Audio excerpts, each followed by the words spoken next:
Hello viewers, welcome to my YouTube channel. आज हम लोग जो स्टोरी देखेंगे वो है द किलर्स, जिसे अर्नेस्ट हेमिंग्वे ने 1927 में लिखा था। अर्नेस्ट हेमिंग्वे एक इम्पोर्टेंट फिगर हैं अमेरिकन लिटरेचर का, और अर्नेस्ट हेमिंग्वे को नोबेल प्राइज़ ऑफ लिटरेचर भी मिल चुका है। इस स्टोरी को स्टार्ट करने से पहले हम लोग इसके करैक्टर्स को देखेंगे।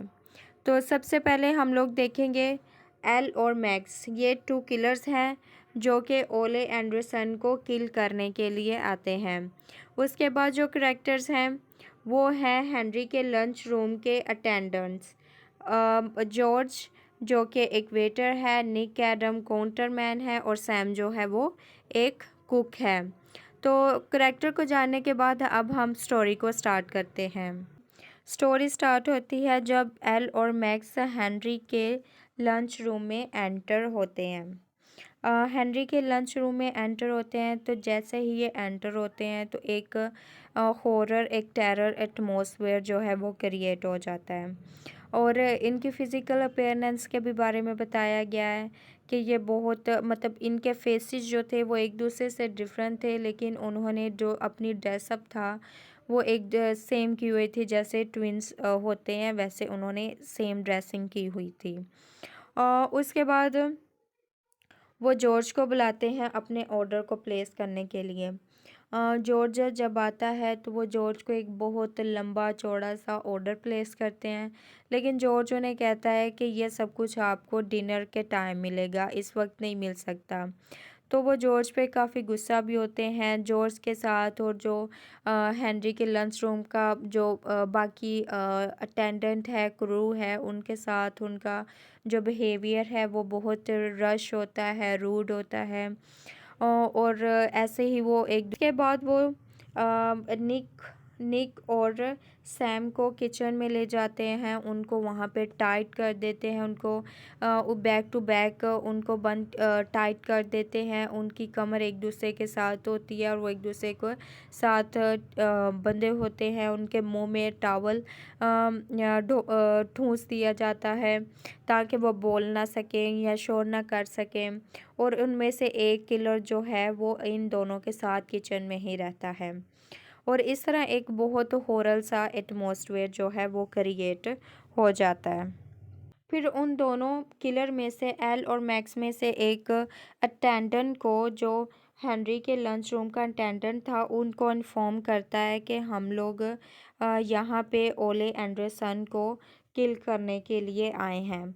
उन्होंने ये भी बताया कि उनके ओले एंडरसन के साथ कोई पर्सनल दुश्मनी नहीं है, वो उसे सिर्फ इसीलिए किल करना चाहते हैं कि वो अपने दोस्त को खुश कर सकें।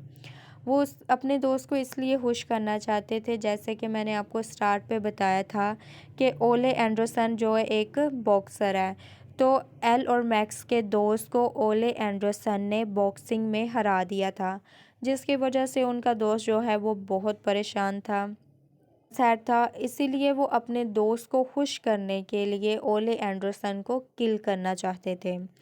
तो वो हेनरी के लंच रूम में ओले एंडरसन का काफ़ी देर तक वेट करते रहते हैं। ऑलमोस्ट 2 आवर्स वो उन उसका वेट करते हैं, लेकिन लकीली उस दिन ओले एंडरसन हेनरी के लंच रूम में नहीं आता, और वो काफ़ी देर वेट करने के बाद चले जाते हैं, डिसपॉइंटेड हो के चले जाते हैं।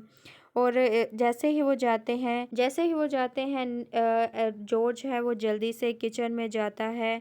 निक और सैम को वो अनटाइट करता है जिनको उन बांध दिया था।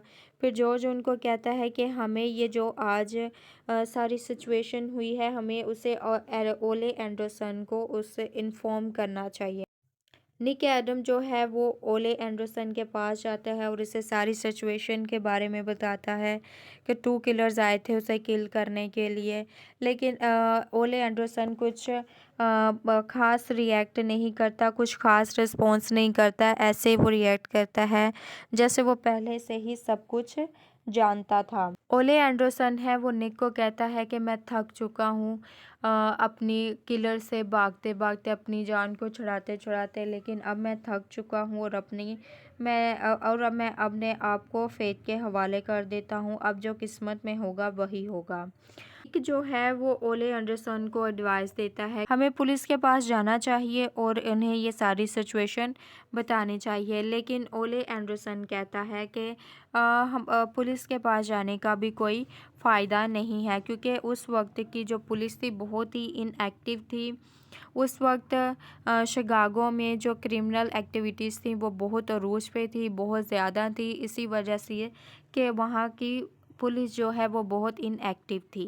ले एंडरसन निक को ये कहता है और फिर निक जो है वो जॉर्ज के पास जाता है और उसे कहता है कि हमें यहाँ से चला जाना चाहिए, और ये लास्ट पे इन पे कॉन्वर्सेशन होती है कि हमें यहाँ से चले जाना चाहिए, यहाँ पे नहीं रुकना चाहिए, और इस कॉन्वर्सेशन के साथ ही ये स्टोरी ख़त्म हो जाती है। Please subscribe the channel and like the video.